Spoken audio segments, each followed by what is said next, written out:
Hi guys, AzureAce here and I am back with another first impressions video. I may possibly turn this into a series and do them on games I play for the first time. If you guys would like that, drop a comment saying so. But today I will be giving my first impressions of Dragon Ball Online, or more specifically Dragon Ball Online Server Revival, or more commonly known as Dragon Ball Online Global. In this video I'll be talking about two key aspects: gameplay and story, and at the end of the video I will give a small mini segment on if you should try it or not. So with that being said, it's time to get into this first impressions.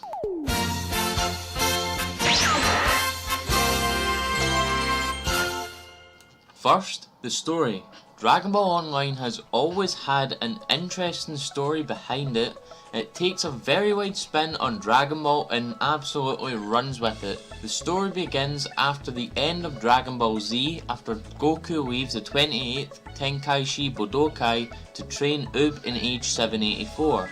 The Majin race begins to thrive on Earth after Majin Buu created a wife called Miss Buu and had a son, starting the Majin race, and the Namekians fled to Earth after New Namek was destroyed by Mira in age 851. More events occur, like Goku and Vegeta dying in age 801, Mr. Satan dying in age 820, and many different schools are created by Goten and Trunks, Ten Shinhan and Krillin respectively. However, your adventure, the player's adventure, doesn't begin until age 1000, when you are tasked with defeating the many different factions on behalf of the Time Patrollers to bring peace to the timeline. Honestly, I really like the story. It's a very wacky and wonderful interpretation on the continuation of Dragon Ball's story after Z. Obviously it doesn't involve anything to do with Super, because that's due to the fact that Super was likely not even conceived when Online was a thing. Overall, the Dragon Ball Online story is a very good way to continue the story of Dragon Ball in an original way without making it feel too crazy or inconceivable.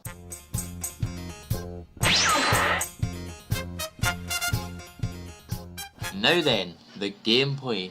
What can I honestly say about it? It just feels like any other normal MMORPG would. You go to the quest giver, they tell you to kill X amount of enemies, rinse and repeat. Same with quests that are like take an item from point A to point B. There's nothing really too intuitive in the game to set it apart from every other MMORPG out there, except that it has a Dragon Ball wallpaper plastered over it. You will have 3 races to choose from: humans, Namekians and Majins. However, there are subclasses within those races which do provide a lot of variety and different choices of different techniques and things like that you can use, so that is still very nice for it. The customization in this game isn't too extensive either. However, you do have a choice of clothing that can boost different stats upon which one you choose, which is also very nice.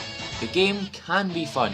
Flying around using flight is fun, but that in and of itself is taken away when you're only limited to flight scrolls that you are given upon opening different presents sometimes, and you can't get full flight because the flight questline is completely broken.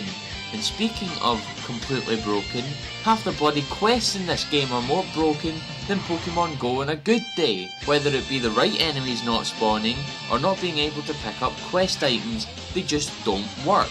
Another thing that, to the game's credit, isn't entirely its fault, but the majority of the game is still in Korean, not English, and the quests that are in English have the grammar of a 5-year-old, and it just looks like a bundled up mess of gibberish, and it's so difficult to read at the best of times. The other type of broken quest are the time rift quests, as they haven't been implemented into the game yet, but the creator has said they will be implemented within the next few days or so.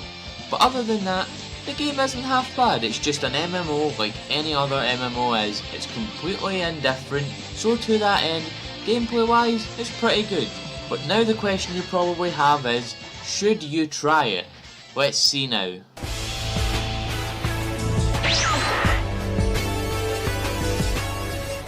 Should you try it?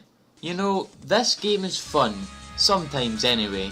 When I'm not trying to understand Korean, it's an MMO with a Dragon Ball skin over it, so for all Dragon Ball fans, this is the MMO to play, because Dragon Ball Online is essentially the foundation of Xenoverse. Dragon Ball Online is what Xenoverse used to be. It took a lot of assets and things of that nature from Dragon Ball Online, as you may be able to tell, so should you try it?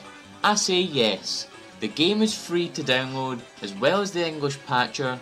The game is only in open beta right now, but I'm positive the game will be brilliant once it's released, fully translated and fully functional. But that's all for today guys. I hope you liked this first impressions video, and I wonder if you guys would like to see this as a series, so remember, comment down below if you would like to see that. But I've been AzureAce. If you guys liked this video, please leave a like, comment your thoughts, share this amongst your friends and subscribe to join the Azure army today. Thank you.